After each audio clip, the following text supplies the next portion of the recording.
प्रीति एक पढ़ी लिखी लड़की थी। उसकी इच्छा थी कि उसकी शादी एक बड़े परिवार में हो, जहां वो सास, ननद, देवरानी, जिठानी सबके साथ मिलजुल कर प्यार से रहे।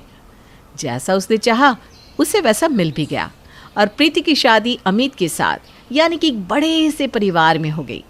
शादी के बाद अपने बड़े से ससुराल में जाने की खुशी मन में दबाए वो विदा होकर आ गई। उसके ससुराल में सास ससुर के अलावा एक जेठ जेठानी और ननद नंदोय भी थे। लेकिन असल जिंदगी टीवी सीरियल के ये रिश्ता क्या कहलाता जैसी नहीं होती, इसलिए शादी तो हो गई थी, लेकिन असल झटका लगना अभी बाकी था। शादी के कुछ दिन बाद। देखो बच्चों, आज से आपकी नाश्ते में पिज्ज़ा, पास्ता, बर्गर, मैगी जो भी खाना हो आप चाची को बता देना। चाची झटपट आपके लिए बनाकर तैयार कर देगी। आज से चाची आपकी बेस्ट फ्रेंड है। अरे चाची, आपके हाथ में तो जादू है, जादू। आप इतना टेस्टी खाना बनाती हो, मैं तो उंगली चाटता रह जाता हूँ। आप एक काम करना, शाम को मेरे लिए पिज्ज़ा बना देना। अच्छा ठीक है लड्डू, पक्का बना दूंगी। अरे प्रीति, ये क्या लगा रखा है तुमने? ऐसी कौन सी घुट्टी चटा दी है लड्डू और गुड़िया को कि वो दिन भर चाची चाची करते फिरते हैं? नहीं तो भाभी, मैंने तो ऐसा कुछ भी नहीं किया। बस बच्चे हैं इसलिए थोड़ा लाड़ प्यार कर लेती हूँ, और क्या। दोनों देवरानी जेठानी बात कर ही रही होती है, तभी सासू माँ पुष्पा वहाँ आ जाती है। प्रीति बहू, तुम्हारी तो इस साल सावन की पहली तीज है। अपने घर में बात कर ली है ना? भाई हमारे यहाँ तीज तो मायके से ही आती है बहू के यहाँ। जी माँ जी, मम्मी का फ़ोन आया था, वो 1-2 दिन में सब सामान भिजवा देंगी। चला अच्छी बात है, वरना इस प्रिया से तो कुछ उम्मीद करना ही बेकार है। इसके घर वालों ने तो पहली तीज ही रो रो कर भेजी थी, अब तो मैंने सोचना ही छोड़ दिया है। इतना कहकर पुष्पा वहाँ से चली जाती है। प्रीति देखती है कि सास के ताने सुनकर प्रिया की आंखें भर आई है। प्रिया के माँ पिताजी नहीं थे और भैया भाभी कभी कुछ सामान भिजवा देते तो कभी भूल जाते, जिसके कारण प्रिया को ससुराल में ताने सुनने को मिलते थे। 2 दिन बाद। ये लीजिए बहन जी, ये आपकी साड़ी है और ये भाई साहब का जोड़ा, बाकी सब खाने पीने का सामान है। अच्छा, प्रीति को ज़रा बुला दीजिए, उसने कुछ सामान मंगवाया था तो वो उसे दे दूँ। अपनी समधन की बात सुनकर पुष्पा हंसते हुए प्रीति को आवाज़ लगाती है। प्रीति बेटा, आओ देखो तुम्हारी मम्मी बुला रही है। चाय नाश्ता बड़ी बहू देख लेगी बेटा, तुम आओ तो यहाँ। जी जी माँ जी। ये ले बेटा, ये तेरा पैकेट पकड़ जो तूने मंगवाया था। प्रीति पैकेट लेकर रसोई में जाती है और जेठानी के हाथों में थमा देती है। ये लीजिए भाभी, ये आपका तीज का गिफ्ट। आपके लिए हरी साड़ी, मैचिंग ज्वेलरी और चूड़ी। तीज पर मायके से आता है ना, मुझे अपनी बहन समझ कर रख लो। प्रीति, आज के बाद मुझ पर तरस खाने की गलती मत करना। तुम्हें क्या लगता है मैं अपने लिए एक साड़ी नहीं खरीद सकती? अपने मायके से मेरे लिए साड़ी मंगवा कर तुम साबित क्या करना चाहती हो? महान बनने का कुछ ज़्यादा ही शौक चढ़ा है ना तुम्हें, या अपने मायके की अमीरी का ढिंढोरा पीटना चाहती हो? बड़ी आई बहन बनने वाली। अच्छा, अब समझ में आया। ये सब माँ जी की नज़र में अपने नंबर बढ़वाने का तरीका है ना तुम्हारा, ताकि माँ जी समझे कि तुम बहुत महान हो। सही कहा ना मैंने? भाभी आप ऐसा क्यों सोचती है? मैं तो बस आपको खुश देखना चाहती थी, इसलिए मैंने आपके लिए भी अपने जैसी साड़ी मंगवा ली। सोचा था दोनों एक जैसी साड़ी पहनकर तीज मनाएंगे। हाँ, ताकि तुम सबको बता सको कि तुम कितनी अच्छी हो। बेचारी अनाज जिठानी को भी अपने जैसी साड़ियाँ ला कर देती हो। देखो प्रीति, ये सब पैतरेबाजी मेरे साथ नहीं चलेगी। तुम्हारे जैसी मीठा बोलकर अपना काम निकलवाने वाली औरतों को मैं खूब समझती हूँ। इतना कहकर प्रिया प्रीति की दी हुई साड़ी उसके हाथ में थमाकर चली जाती है और प्रीति आंसू भरी आंखों से उसे बस देखती रह जाती है। इसी तरह कुछ दिन बीतते हैं। एक दिन प्रिया अपने बच्चों को डांट रही थी। पूरा दिन बस खाने की फरमाइश करते रहोगे, कभी पास्ता खाना है तो कभी मैगी। पढ़ाई लिखाई में दोनों एकदम ज़ीरो हो गया, वो ज़ीरो। जब से ये प्रीति आई है तुम दोनों को सर पर चढ़ा कर रखा है।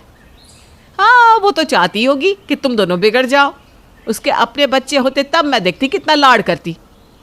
मम्मा आप ऐसा क्यों बोल रही हो? प्रीति चाची तो हमें आपसे भी ज़्यादा प्यार करती है। आपको किसने कहा कि हम पढ़ते नहीं? शाम को जब आप सब्जी लेने जाती हो तो चाची ही तो पढ़ाती है।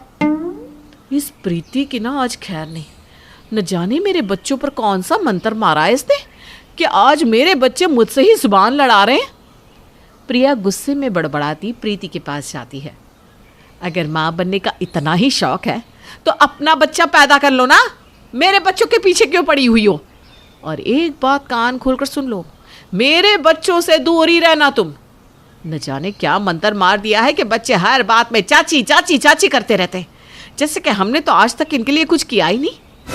और घर में मैं नहीं होती हूँ उसी समय पढ़ाने का क्या मतलब है? बच्चों के मन में तो यही भरना चाहती हो ना कि उनकी माँ को उनकी कोई फिक्र नहीं है और चाची तो उनके लिए जान भी दे देगी। भाभी, मैंने बच्चों को कोई गलत बात नहीं सिखाई। मैंने कभी नहीं कहा कि मुझे अपनी माँ कहो। फिर भी बच्चे आपके हैं और अगर आपको पसंद नहीं है तो मैं आज से बच्चों से दूर ही रहूँगी। अगली सुबह प्रीति मंदिर में घंटी बजाकर भगवान की पूजा कर रही थी, तभी उसकी सास पुष्पा वहाँ आती है। अरे बेटा, सुबह के 5 बज रहे हैं और तू जोर जोर से घंटी बजाकर आरती कर रही है। अरे बेटा, इतनी सुबह तो भगवान जी भी नहीं उठे होंगे। ऐसे भी क्या जल्दी थी कि इतने सवेरे उठकर तू मंदिर में भगवान की नींद डिस्टर्ब कर रही है? वो माँ जी, मैंने सोचा कि जल्दी उठकर काम निपटा लूँगी तो सही रहेगा। वैसे भी बहुओं को तो जल्दी ही उठना चाहिए ना। देख बेटा, मुझे ना अपनी नींद से बहुत प्यार है। आइंदा से मेरी नींद खराब ना करना। और ये ज़्यादा आदर्श बहू बनकर दिखाने की भी ना कोई ज़रूरत नहीं है। बेचारी प्रीति सास की बात सुनकर ठगी सी खड़ी रह गई थी। इस घर में वो जितना भी अच्छा बनने की कोशिश करती, उल्टा उतनी ही उसकी मुसीबत बढ़ती जाती। अगले दिन सवेरे ही प्रीति की ननद स्वीटी अपने पति राकेश के साथ उनके घर आती है। प्रीति पैर छूकर उनका अभिवादन करती है। अरे आइए आइए दीदी, बहुत दिनों के बाद आना हुआ। हाँ भाभी, चिंता ना करो, अब आ गई हूँ ना तो जल्दी से जाने वाली नहीं हूँ। मतलब ये कि मुझे डॉक्टर ने बेड रेस्ट बताया है, इसलिए आपके पास रेस्ट करने ही तो आई हूँ। माँ बता रही थी आपको बड़ा शौक है सबके काम करने का। अब ना आप खूब सेवा कर लेना ननद की, बढ़िया मौका है। हाँ हाँ, क्यों नहीं, आपका भी तो घर है। पूरे अधिकार से रहो आप। स्वीटी के आने के बाद अब घर का काम पहले से बहुत ज़्यादा बढ़ गया था। प्रीति पूरा दिन घर के काम और खाना बनाने में लगी रहती। ननद स्वीटी की भी प्रीति पूरे मन से सेवा कर रही थी। ये क्या नया चलन चला रही हो तुम घर में, हाँ? और ये हर समय घूंघट में लिपटे हुए संस्कारी बहू बनकर क्या साबित करना चाहती हो? ये जो तुम सर पर पल्लू रखकर आदर्श बहू बनकर दिखा रही हो ना, उससे कोई खुश नहीं होने वाला। बस तुम्हारे चक्कर में मुझे ज़रूर बातें सुनने को मिल जाती है। जब देखो तब स्वीटी के आगे पीछे घूमती रहती हो। आज तुम सर पर चढ़ाओगी ना तो कल को झेलना तो मुझे ही पड़ेगा। तुम्हें तो अच्छाई की बीमारी है ना। ज़रूर तुम्हें कोई अच्छाई का कीड़ा काट कर गया है जो इतना जलील होने के बाद भी तुम नहीं सुधरती। प्रीति बात को बढ़ाना नहीं चाहती थी, इसलिए जेठानी की बातों का जवाब दिए बगैर ही वो वहां से अपने कमरे में लौट आती है। स्वीटी के मायके आने की खबर सुनकर स्वीटी की कुछ सहेलियां उससे मिलने आती है। अरे यार, इतनी टेस्टी कचौरी कौन से मंगवाए तो ना, मेरा तो मन ही नहीं भर रहा खा खा कर। अरे ये पकोड़े खाकर देख, मज़ा ही आ जाएगा। तभी प्रीति भी वहाँ आ जाती है। ये नारियल के लड्डू खाकर देखिए ना, मैंने आज सुबह ही बनाया है। वो स्वीटी दीदी ने बताया कि आप लोग आने वाली हैं, तो मैंने कचौरी और पकोड़े भी बना दिए। आप खाकर बताइए ना कैसे बने हैं। और स्वीटी, तेरी भाभी तो बहुत अच्छा खाना बनाती है, और एक तो है जो चाय भी ऐसे बना कर लाती है कि अगली बार बंदा चाय के नाम से ही घबरा जाए। अरे भाभी, आपको पता है स्वीटी तो ऐसा खाना बनाती है कि इसके पति के बारे में सोचकर मुझे आज भी अफसोस होता है। बेचारा आधा पेट ही खाना खा पाता होगा।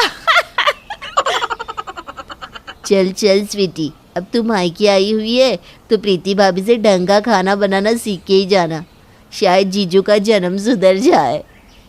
इतना कहकर स्वीटी की सहेलियाँ ठहाके लगाकर हंसने लगती है। प्रीति की तारीफों के बीच होती अपनी बुराई से स्वीटी बुरी तरह चिढ़ गई थी। सहेलियों के जाने के बाद स्वीटी प्रीति के पास जाती है। अरे भाभी, आपको क्या पड़ी थी मेरी सहेलियों के लिए इतने कचौरी पकवान बनाने की? कोई भी ऐरा गहरा आएगा तो क्या आप 56 भोग बनाकर उनके सामने रख दोगी? लेकिन दीदी वो आपकी सहेलियाँ थी, कोई ऐरी गहरी नहीं। मैंने तो सिर्फ इसीलिए उनके लिए ये सब बनाया ताकि आप खुश हो जाओ। उल्टा आप मुझे ही सुना रही हो। मेरी सहेलियों के सामने मेरा अपमान करके खुशी तो बहुत हो रही होगी आपको, हैं? खुशी क्यों नहीं होगी? तारीफ सुनने की आदत जो पड़ गई है, इसीलिए हर समय बस मौका ढूंढती रहती हो तारीफ पाने का। आपसे अच्छी तो प्रिया भाभी है, कम से कम अपने काम से तो काम रखती है। आपकी तो आदत है सबके काम के बीच अपनी नाक घुसाने की। अरे स्वीटी, क्या बात हो गई बेटा, क्यों इतनी नाराज हो रही हो? मम्मी, ये जो आपकी लाडली बहू है ना, इसने मेरी सहेलियों के सामने मेरी बेइज्जती करवा दी। इसके बाद स्वीटी पुष्पा को सारी बातें बताकर जोर जोर से रोने लगती है। अरे बेटा, इसने तो मेरे भी नाक में दम कर रखा है। कल सोसाइटी में औरतें बोल रही थी कि सास को देखो कभी सीधे मुंह बात तक नहीं करती, और एक छोटी बहू है जो सोसाइटी की कोई भी बुजुर्ग औरत दिख जाए तो पैर छुए बिना नहीं रह सकती। अरे मैं पूछती हूँ, क्या ज़रूरत है फालतू में सबके पैरों में गिरने की? हम किसी से कम है क्या जो सबके पैरों में गिरते पड़ते रहे? ऐसी बात नहीं है माँ जी, किसी बड़े के पैर छूने से हम छोटे थोड़ी ना हो जाते हैं। ये तो अपने अपने संस्कार होते हैं। हाँ हाँ, संस्कारों की पोटली तो तू ही बांध कर लाई है ना अपने मायके से, और हम सब तो असभ्य हैं। क्या ठीक कहा ना? सास और ननद की इस तरह की बातें सुनकर प्रीति का दिल छलनी हो गया था। रुआंसी होकर वो अपने कमरे में लौट गई। अब वो पूरी कोशिश करती कि परिवार में किसी के भी बारे में ना सोचकर बस अपने काम से मतलब रखे, लेकिन अच्छाई तो मानो एक बीमारी बनकर उसके अंदर समाई हुई थी। न चाहते हुए भी जब बच्चे उसके सामने आते तो वो उन्हें उनकी पसंद का खाना बनाकर खिला ही देती। ननद को अच्छी तरह बेड रेस्ट मिलता रहे, इसलिए वो स्वीटी के कपड़े धोती, उसकी ज़रूरत का सारा सामान लाकर उसके कमरे में रख देती ताकि उसे यहाँ वहाँ दौड़कर परेशान ना होना पड़े। कुछ दिन बीत गए थे। आज सुबह से ही सासू माँ पुष्पा के चेहरे पर 100 गुलाबों की रौनक नजर आ रही थी। पुष्पा को उनकी सहेली अपूर्वा ने अपने जन्मदिन की पार्टी में जो बुलाया था। अपनी सहेलियों के बीच अपनी धौंस जमाने के लिए पुष्पा सुबह से ही तैयारियों में जुटी हुई थी। माँ जी लाइए, मैं आपको रेडी कर देती हूँ, आप पार्टी में सबसे सुंदर लगेंगी। अच्छा, अब तो इतना कह रही है तो कर दे, ठीक है, लेकिन ध्यान रहे मुझे ज़्यादा लीपा पोती नहीं चाहिए, बस नेचुरल सा लुक होना चाहिए। अरे माँ जी आप बैठी तो सही, अभी आपको बिल्कुल चेंज कर देती हूँ। प्रीति पुष्पा का खूब बढ़िया सा मेकअप कर देती है। तभी ससुर जी घर के अंदर आते हैं। बेटा जरा पुष्पा आंटी को तो बुलाना। अरे क्या बकवास कर रहे हो जी, मैं ही तो पुष्पा हूँ। अगर तुम ही पुष्पा हो तो फिर ये बूढ़ी घोड़ी लाल लगाम क्यों बनी हुई हो? कोई तुम्हें देखकर कह ही नहीं सकता कि तुम्हारी उम्र 65 साल है। अरे मैंने तो पहले ही कहा था प्रीति से कि मुझे ज़्यादा लीपा पोते पसंद नहीं, लेकिन ये मेरा मजाक उड़वाए बिना मानी नहीं। पता नहीं किस घड़ी में ये संस्कारों की पोटली मेरे गले में बंध गई। ऐसा कोई काम हो ही नहीं सकता जिसमें ये टांग ना अड़ाए। अच्छी खासी मैं खुद से तैयार हो रही थी, आकर लग गई माँ जी करने में और सब सत्यानाश कर दिया। अब ऐसी शक्ल लेकर सहेलियों के बीच जाऊंगी तो वो भी मजाक ही बनाएंगी। तभी पुष्पा की सहेली का फ़ोन आता है और वो जल्दबाजी में ऐसे ही निकल जाती है। मैंने तो माँ जी का इतना अच्छा मेकअप किया, मदद करने की कोशिश की और उन्होंने ही मुझे 4 बातें सुना दी। बच्चों को लेकर हुई बहस के बाद प्रिया प्रीति से बात नहीं करती थी। बच्चों के 3 दिन में एग्ज़ाम शुरू होने वाले थे और प्रिया डेंगू की चपेट में आकर बिस्तर पर पड़ी हुई थी। प्रीति का दिल तो बहुत चाहता कि वो जाकर जेठानी का हाल पूछ ले, लेकिन अपनी भलाई का कई बार बुरा अंजाम होता देख चुकी थी, इसलिए चुप रहकर अपना काम करने में ही उसने भलाई समझी। स्वीटी दीदी, आप बच्चों की पढ़ाई करवा देंगी क्या? मेरी तो बिल्कुल हिम्मत नहीं हो रही, न जाने इस बार क्या होगा। मैं तो बिल्कुल समय ही नहीं दे पा रही बच्चों को। अरे भाभी, मैं यहाँ आराम करने आई हूँ, आप मुझे काम वाम मत बताइए, मेरे बस का नहीं है बच्चों के साथ दिमाग खपाना। काश कि मैंने उस दिन प्रीति को भला बुरा ना कहा होता तो आज वो बच्चों की जिम्मेदारी खुशी खुशी संभाल लेती। कितनी बुरी माँ हूँ मैं, अपने बच्चों के लिए कुछ नहीं कर पा रही हूँ। तभी प्रीति वहाँ आ जाती है। आप चिंता मत करिए भाभी, मैं अभी भी बच्चों की जिम्मेदारी खुशी खुशी संभालने के लिए तैयार हूँ। आप बस आराम करिए और जल्दी से ठीक हो जाइए। बच्चों की चिंता बिल्कुल छोड़ दीजिए, उनकी चाची है ना उनके पास।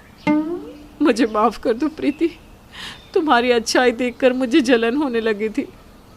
मैं माँ हूँ तब भी मैं बच्चों के लिए इतना नहीं कर पा रही थी जितना तू चाची होकर कर लेती थी। इसलिए मेरे मन में तुम्हारे प्रति ईर्ष्या की भावना आ गई। मुझे चिढ़न होने लगी थी और इसलिए मैंने तुमसे झगड़ा किया। अब जब बड़ी बहू को अकल आ ही गई है तो पुष्पा लगे हाथ तुम भी अपनी गलती स्वीकार करके बहू से माफ़ी मांग लो।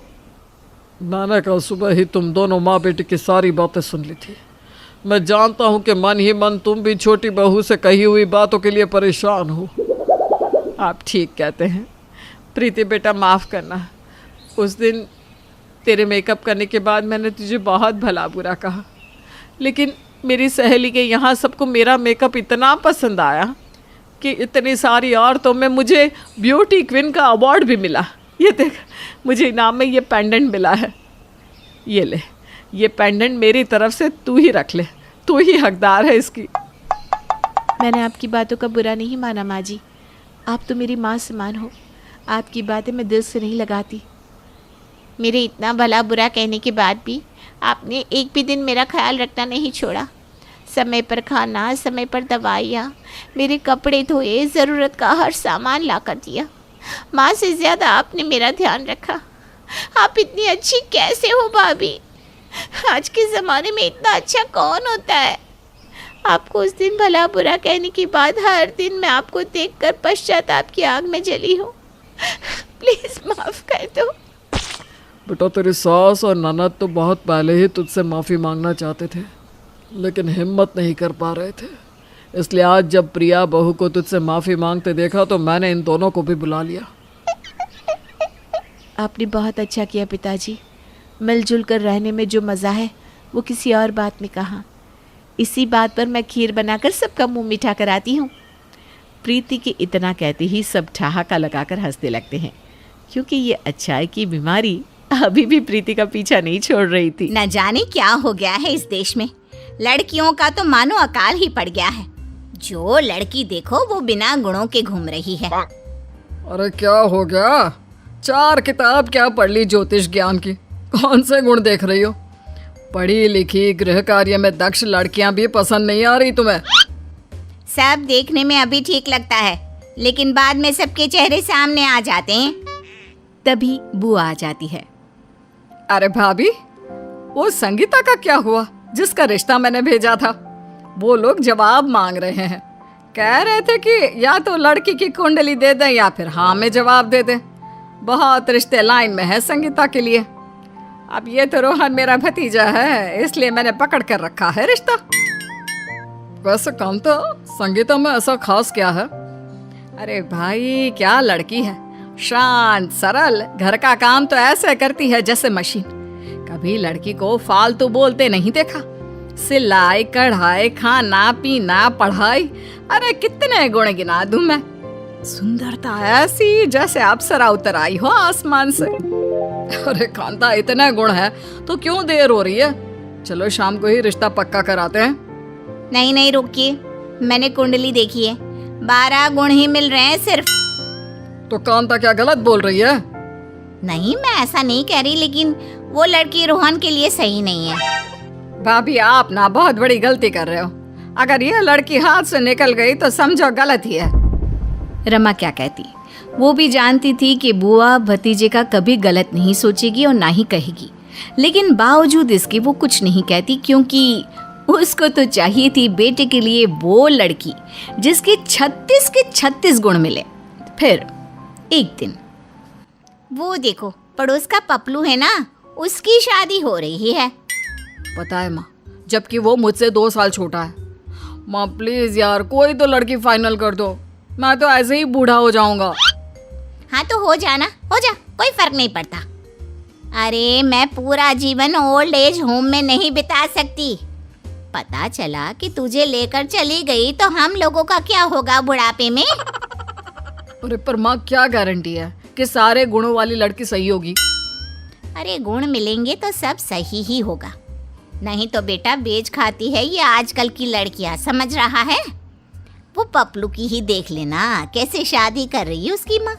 मुश्किल से 16 गुण मिले थे। अरे हाँ, तो इतने तो मिल गए ना।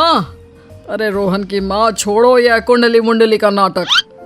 तभी पड़ोसन आ जाती है। अरे सुनो रमा बहन, मेरी बहन की बेटी के लिए रिश्ता देखा जा रहा है। अब रोहन इतना सुंदर, कमाऊ और सीधा लड़का है, तो मैंने इसके लिए बात कर ली है। आंटी ये बताओ, आपकी बहन की बेटी पढ़ी लिखी तो है ना? अरे कैसी बात कर रहा है बेटा, पढ़ी लिखी तो इतनी है कि क्या बताऊं। सीधी सरल, कम बोलने वाली और कमाती भी खूब है। ठीक है, तो फिर कल क्या कल? माँ की आंख देखकर रोहन बीच में ही रुक जाता है। थैंक्स बहन जी, लेकिन लड़की की कुंडली भेज दो, क्योंकि गुण ना मिले ना तो हमारे यहाँ तो शादी नहीं होती। रोहन सर पर हाथ रख लेता है कि लगता है एक और लड़की हाथ से गई। फिर अगले रोज, लीजिए रमा बहन, ये कुंडली, रूबी नाम है लड़की का, समझ लो पूरी रूबी है। वैसे भी काफी पैसे वाले घर के लोग हैं। देखो, हमें उन चीजों से कोई मतलब नहीं है, बस मेरे बेटे के साथ गुण मिल जाए, हमें और कुछ नहीं चाहिए। और फिर गुण मिलाने की जब बारी आती है तो कोई गुण नहीं मिलते। नहीं बहन जी, ये रिश्ता तो नहीं हो सकता। देखो रमा बहन, सिर्फ कुंडली ही मत मानो। मेरा कहने का मतलब है कि एक बार लड़की से मिल लो। कोई फायदा नहीं, मैं कुंडली के बिना रोहन की शादी करूंगी ही नहीं। खैर, किसी तरह पड़ोसन रमा और रोहन को मना लेती है और सारे लड़की देखने आते हैं। जहां अरे रूबी बेटा, जरा बाहर आना, लड़की वाले आए हैं। रूबी सर नीचे करके आती है और पास में बैठ जाती है। देखो बेटा, तुम्हारी और मेरे बेटे की कुंडली नहीं मिली है, लेकिन ये जो शीला बहन है ना, कहने को पड़ोसी है लेकिन बचपन से ही बड़ा प्यार है हम में। इन्होंने बोला तो हम आ गए। कोई बात नहीं आंटी, फिलहाल ये लीजिए, ये सारा खाना मैंने ही बनाया है। और हाँ, ये लीजिए चाय। खाना तो वाकई शानदार था। बेटा, शादी के बाद क्या करने का इरादा है? मैंने तो अच्छी पढ़ाई की है, लेकिन जो मेरे सास ससुर कहेंगे मैं वही करूँगी। ये तो बहुत अच्छी बात है बेटा, हम लोगों का घर ज़्यादा बड़ा नहीं है। देखिए आंटी, वैसे तो आपने कहा कि गुण नहीं मिल रहे इसलिए शादी नहीं होगी, पर सच कहूँ तो दिल में जगह होनी चाहिए। देखा, लड़के की सोच कितनी अच्छी है, दिखती भी अच्छी है, और 16 गुण तो मिल रहे हैं ना, कर देते हैं शादी। बहन जी, आज के समय में कौन इतना देखता है? अरे लड़का लड़की राजी तो क्या करेगा काजी। वो कहावत ऐसी थोड़ी ना बन गई होगी। माँ ठीक ही तो कह रही है सासू माँ, कर दो ना हमारी शादी। चुप सासू माँ, अरे वो तो इन लोगों ने प्रेशर दिया तो मुझे आना पड़ा, नहीं तो मैं बिना गुण मिले वाली लड़की की शक्ल भी ना देखूं तेरे लिए। आंटी, अब तो आपने मेरी शक्ल भी देख ली। और हाँ, मुझे एक बात कहनी है, लड़कियां कोई खिलौना या सामान नहीं होती कि देखने आते हैं, पसंद आई तो ठीक है, नहीं तो कोई बात नहीं, चल दिए। लड़के को लड़की की बात अच्छी लगती है और वो माँ से कहता है, देखना माँ कैसे खुलकर अपने विचार भी रखती है, वरना आजकल की लड़कियां तो बस ऐसी ही होती है। माँ कितनी अच्छी है ये। लेकिन माँ कुछ नहीं सुनती। लड़की को मना करके सब वापस घर आ जाते हैं। अब घर में ऐसे तो रमा तुम्हें कोई भी लड़की मिलने से रही। ऐसा भी नहीं है, देश में अकाल नहीं पड़ गया है लड़कियों का, समझे? मिल जाएगी एक ना एक दिन। कुछ दिनों के बाद कुछ लोग रमा के पास आते हैं। जी कौन? पहचाना नहीं मैंने। वो बहन जी, ये मेरा लड़का है, हम लोगों ने इसके लिए सीमा को देखा है। वो सीमा रामलाल की बेटी? हाँ, हम लोगों ने भी देखा था हमारे बेटे के लिए। जी पता चला, तभी तो आए थे पूछने। हम आप लोगों के घर के पास ही शिफ्ट हुए हैं। वो वैसे बात क्या थी, आपको लड़की पसंद नहीं आई क्या? क्या ना शादी का मामला है तो सोचा थोड़ी पूछताछ कर लेते हैं। माँ कुछ कहती उससे पहले ही लड़का आ जाता है। कोई कमी नहीं थी आंटी सीमा में, बहुत ही गुणी, संस्कारी और अपना पक्ष रखने वाली समझदार लड़की है। बस हम दोनों के गुण नहीं मिले तो माँ ने मना कर दिया। औरत चैन की सांस लेती है। चलो और कोई बात नहीं, इतना ही पूछना था। वैसे तो मेरे लड़के से सिर्फ 13 गुण ही मिले हैं, लेकिन हम नहीं मानते ऐसी बातों को। अच्छा, शादी में बुलाएंगे, आना जरूर। वो लोग चले जाते हैं। उनके जाने के बाद, देखा माँ, ये रिश्ता भी गया हाथ से। क्या लड़की थी सीमा, मुझे कितनी पसंद थी। लेकिन अफसोस करने के अलावा लड़का कर भी क्या सकता था, क्योंकि माँ को तो चाहिए 36 गुण मिलने वाली बहू। वो कहाँ से आए? फिर कुछ महीनों बाद, जरा बाजार जाकर आती हूँ, सब्जी भाजी सब खत्म हो गया है। माँ बाजार जाती है, जहाँ सीमा अपनी सास के साथ सब्जी ले रही थी। अरे आंटी जी, कैसी हैं आप? हो गई आपके लड़के की शादी? पता है मम्मी जी, आंटी जी शादी से पहले अपने लड़के के लिए मुझे देखने आई थी, लेकिन गुण नहीं मिले। हाँ मुझे पता है। वैसे हो गई क्या बेटे की शादी? अरे होती तो आपको नहीं बुलाते क्या? वैसे आपके लड़के से भी तो गुण नहीं मिले थे। हाँ मिले तो नहीं थे, लेकिन सीमा जैसी लड़की पाकर तो हम धन्य हो गए। ऐसी बहू ईश्वर सबको दे। तभी पास खड़ी औरत कहती है, अरे क्या बात है, आपके लड़के के लिए लड़की देख रहे हैं? ये लीजिए, ये तो वही बात हो गई, बगल में छोरा गली में ढिंडोरा। अच्छा, कोई लड़की है क्या?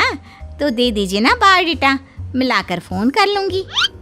बस फिर क्या था, औरत अपनी बेटी की फोटो और बायोडाटा लड़के की माँ को दे देती है। घर आकर, देखो जरा, ईश्वर बस इस लड़की के गुण मिला दे। और ये क्या, बेटे के साथ लड़की के सारे गुण मिल जाते हैं और हो जाती है बल्ले बल्ले शादी। लेकिन शादी के बाद, अरे कितना कम कमाते हो, इतने में तुमको कोई भी लड़की मिल जाती, फिर मेरे पीछे क्यों तुम्हारी माँ लग गई थी? मैं तो ये शादी नहीं करना चाहती थी। तभी सास आ जाती है। बहू, भूख लगी है, कुछ बना देना खाने को। अरे क्या बना दूँ, और क्यों? मुझे तो भूख नहीं लगी। वैसे भी मैं क्या कहती हूँ, एक खाना बनाने वाले रख लेते हैं। लेकिन मुझे किसी के हाथ का खाना पसंद नहीं आता, मुझे सफाई पसंद है। लेकिन मुझे पसंद नहीं है, मुझे घूमना पसंद है। हम हर वीकेंड घूमने चलेंगे, ठीक है? लेकिन बेटा, उसके लिए तो पैसे और वक्त दोनों चाहिए ना। और वैसे भी मुझे ज्यादा घूमना फिरना पसंद नहीं है। सास कुछ नहीं कहती, वहां से चली जाती है। फिर एक रोज, माँ ये क्या है, खाने में इतनी मिर्ची, पता है ना मुझे इतना स्पाइसी पसंद नहीं है।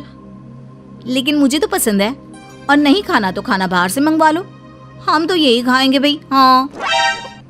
फिर एक रोज, ये क्या पहना है?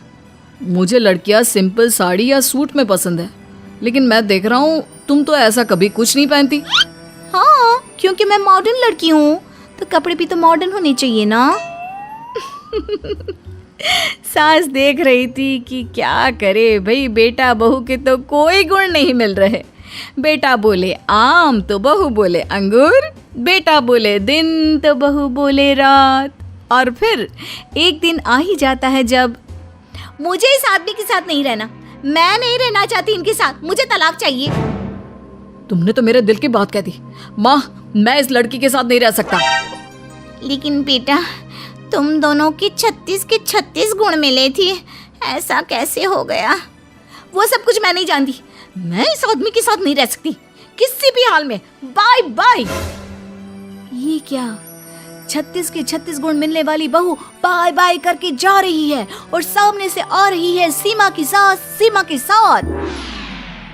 क्या बात है, आप लोग परेशान क्यों लग रहे हैं? सास उन लोगों को सारी बात बता देती है। जिस सीमा को आप लोगों ने कुंडली का दोष बोलकर छोड़ दिया था ना, आज उसी ने मेरे बेटे से भी कुंडली मिले बिना ही हमारा घर स्वर्ग बना दिया है। कितनी प्यारी है ये। अच्छा वो क्या है ना, हम लोग नए घर में शिफ्ट हो रहे हैं, सीमा अपना काम शुरू कर रही है, तो आप लोग जरूर आना। ये रहा कार्ड। माँ देखा तुमने, कुंडली और गुण मिलने के चक्कर में कितनी प्यारी लड़की हाथ से निकाल दी। अब मलो हाथ और लगाओ चक्कर कोर्ट कचहरी के। अब सासू माँ को समझ में आ चुका था कि सिर्फ गुण नहीं, संस्कार भी विचार भी मिलने जरूरी होते हैं। लेकिन अब क्या करे, काफी देर हो चुकी थी।